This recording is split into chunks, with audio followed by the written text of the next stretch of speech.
First of all, welcome to everybody for joining us. It is 7:59 on Friday. Today is June 5th. We've had a very interesting week, and I think it will be this will be a good discussion for Mike to talk about. I'm going to lead a little bit with a conversation or a comment that was made last night on Jim Cramer's market talk on CNBC. He was talking about this being the greatest or the largest transfer of wealth from one set of companies to another in the history of the market. And I thought that was a very interesting comment. And he was trying to compare the recovery in the economy to the recovery in the markets. And what we've seen in the markets is what's now shaping up to look more like a V-shaped recovery. But that's not what the economic impact has been. So I wanted to start by showing, here is the chart of the NASDAQ composite. And here you can see where we were when the COVID hit. We bottomed out in kind of mid-March.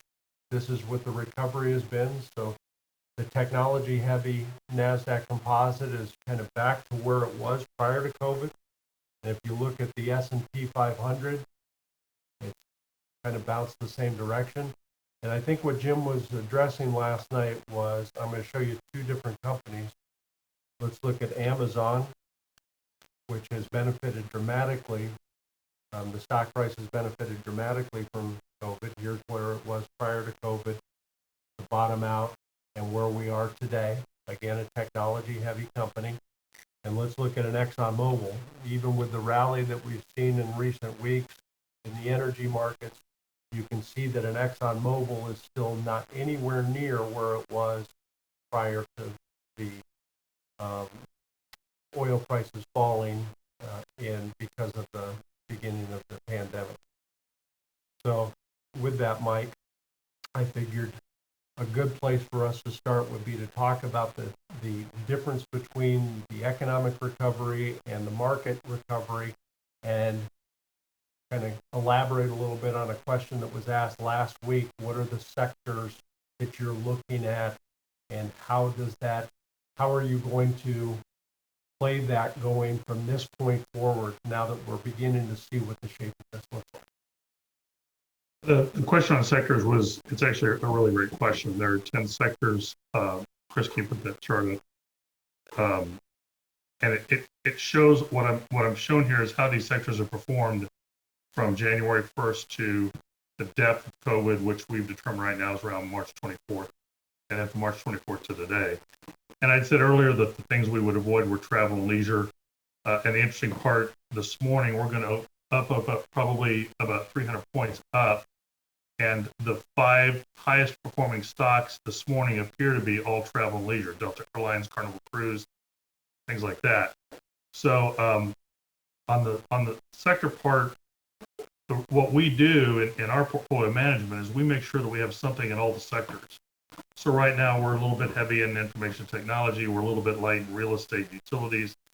But what you'll see when you look at these charts and the performance is that each sector performs kind of on its own, and there is no real one-to-one relationship between the sectors. So one's going to go up, one's going to go down, and that's where we come in. What we do is manage that sector concentration. How much do we want there? And we reevaluate that virtually every quarter and realign what we want in information technology, healthcare, things like that.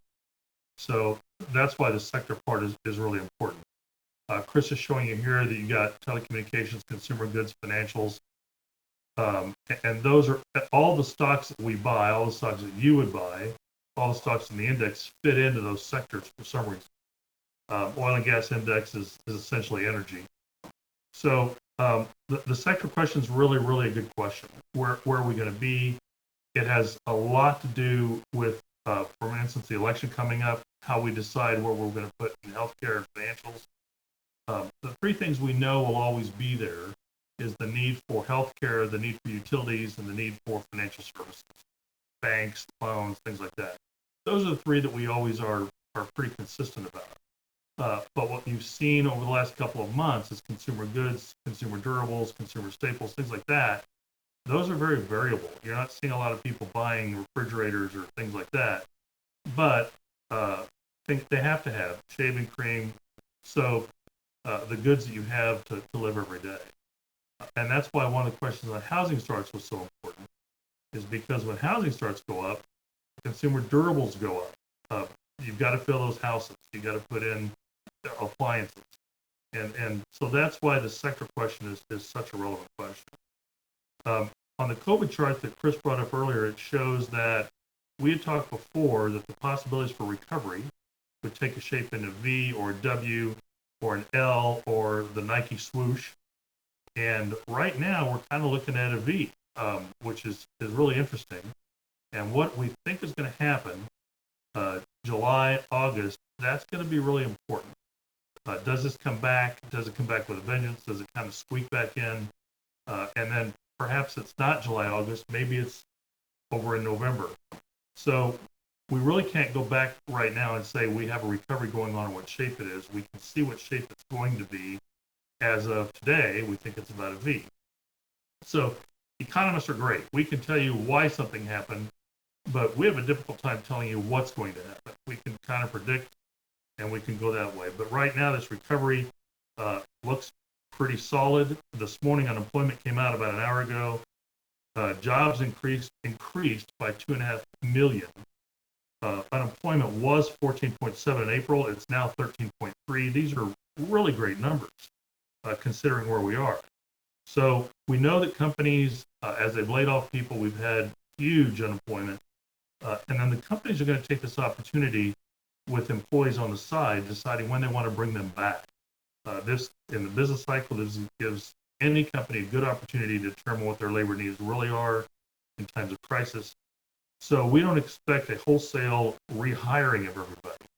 But what we're seeing from the report for May is actually extremely positive. So Chris, go to your Amazon chart. And this is the reason equity selection becomes so important in portfolio design. While the market went down, you have companies like Amazon, and Amazon right here did have a little bit impact, but generally it's done pretty darn well, and it's hard for you to see the moving average there. But who benefited? Well, Amazon benefited. A lot of people were buying things off of Amazon. They're not going to go to stores.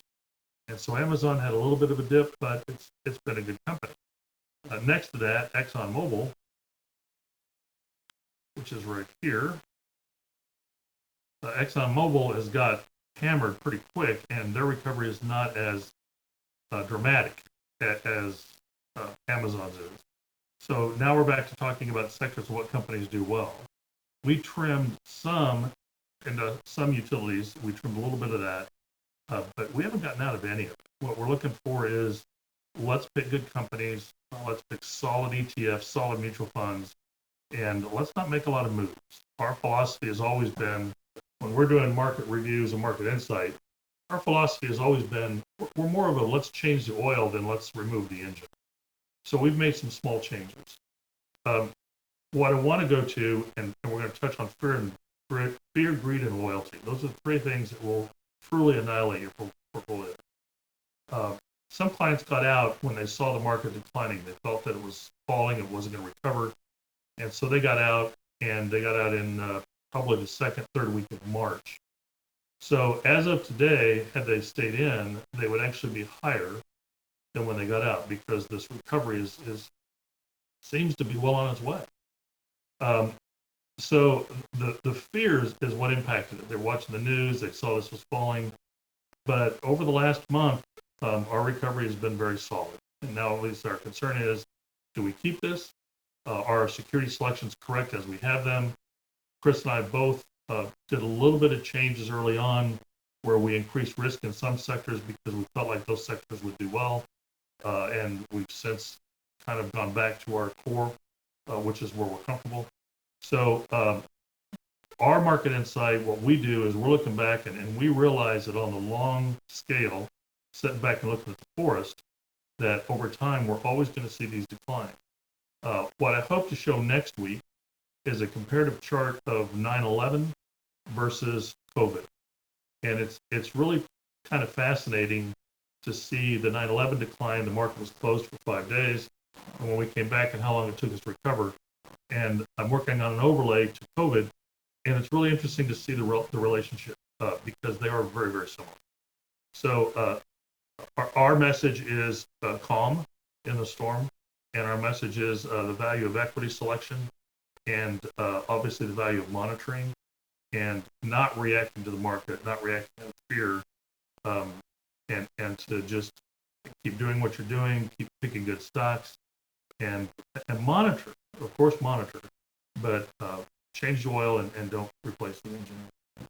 Mike, you asked the question, put it out, and had us go to our kids to see what it is that the youth of America would be looking at as far as what are investment opportunities out there. How do they see the world differently than we?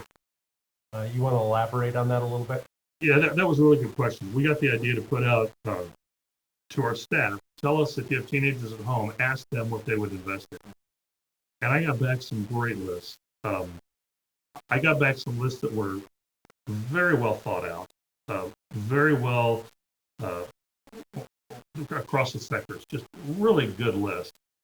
And I got one that was so high in technology, it was kind of enjoyable to watch because this is about an 18-year-old kid, and he had submitted names of companies I had to go out and research to see who they were, but they were into subsectors of technology. But in general, we saw a lot of names that we've already got in our portfolios. We saw Amazon, we saw a lot of Nike, we saw a lot of ExxonMobil, we saw one UPS, which was really interesting to me. But we saw products that these kids are using, and that's what they're familiar with, and that's what they're interested in. So the great part is we didn't see a lot of speculation. We didn't see a lot of penny stocks. We saw products that they thought they had in everyday life, and that was really neat to see. And it showed me that some of these kids are really paying attention, and they really are aware of what's in the market, what's available to them. And that was really enlightening, and I'm still working on it. I think I have 9 that I got back total. And so I'm kind of building a kids portfolio to see where it is, and track it to see how it goes. But it was really interesting to see that. And I would encourage people to ask your kids what they're interested in. And I'm going to go back to something. One of the things I've always asked is, I'm going to use nurses as an example. I've always asked nurses what they're interested in because they see a side of the market that we don't. They see what drugs are being used. They see what doctors are suggesting. And so I think nurses are a great source on pharmacies, on pharmaceuticals, things like that. But everybody has those pockets. A home builder, great pocket. What are they doing? What are they using? And so the purpose of going out to the young kids is seeing what they see coming forward, what they identify as opportunities. And that was a really good experience that we're still putting together, and hope to show something on that later on. Anything that you see coming up in the next week that we should be paying attention to? I think in the next week, we've got a couple of things coming up. We've got an FOMC meeting coming up within the next 3 or 4 weeks. I don't expect much from that. I don't think they're going to change the rate. I think the next thing that we're looking at is, does this come back in any way as we relax our rules and we start getting out again and we start getting out in public? Do we see any kind of rise? A couple of states have already reported a rise, and how we react to it. And it could go 2 directions. One is that we shut down again. The other one is that we just take a deep breath and say we're going to fight through this. Mm-hmm. And I don't think we know right now how we're going to do it, but I think that's the next big step. How do we react as we open things up? My wife and I went out to dinner Tuesday night to one of our favorite restaurants. Hadn't been to, obviously, in months. And it was really interesting. The interesting part was it was quiet. We didn't have anybody we could hear a conversation, but my concern, being the guy I am, how can they stay in business doing this? How can they keep functioning with tables that are probably maybe 35-40% of what they had before. It was a small cafe. Can they really function with 10 tables? That's going to be interesting to see who comes out of this, what companies survive. J.C. Penney published last night the stores that they've decided to keep permanently closed. Kansas has one. None of them are in Overland Park, Kansas City area. So I think the next thing is going to be more not the next week, but the next month on how this all shakes out. Do the companies come back? What companies try to come back and decide it's just not worth it? We already know some restaurants will never come back. They won't open. We already know that it'll be interesting to see how Vegas deals with this. They opened this week. That's going to be really interesting because that is one of the most close-in environments you're ever going to come across. Sure. Not just the casinos, but the buffets, restaurants in general, traffic. It'll be interesting to see what happens there. So I think there's a lot of variables that we still have to consider, and all of them could affect this recovery and drive it back into a W, another decline. So when Chris and I are looking at portfolios and we're looking at design and we're looking at recovery, we're very cognizant of the fact that we need to be ready that this may go back down again for a little bit. At the end of the day, I think we still believe in a year we'll be back to a good solid 28 to 30,000 on the Dow. I agree. Well, we're pushing up against our time limit. Again, if anybody has questions they'd like addressed next week, please feel free to shoot me an email or Mike, and or you can use the group chat next week. Anyway, appreciate your time, Mike, and I appreciate your insight. Thanks very much. Thanks for joining us, everyone. You guys have a great day. Thank you.